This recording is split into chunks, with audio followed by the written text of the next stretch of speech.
Documents for Jira Cloud requires setting up a dedicated team-managed project as its repository, to be used for storing the application data. The configuration of the app repository is a one-time step that must be performed right after installing the application. Start by creating a new Jira project to be set as the app repository. In Jira Cloud, go to the Projects tab, and click on Create a Project. Choose the Kanban template from the software development templates. At Project Type, choose Team Managed Project. Enter a suggested name for your project. Set it as private, and then click Next.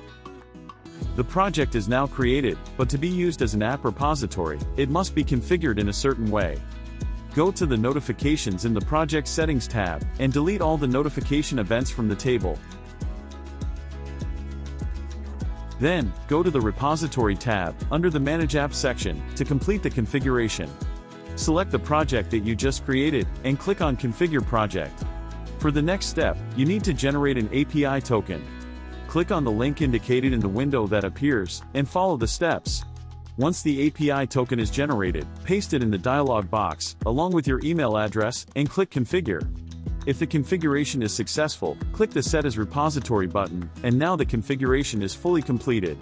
You can now revoke the API token, as it is no longer needed. Remember, do not delete this project, and keep it private, so it cannot be directly accessed by Jira users.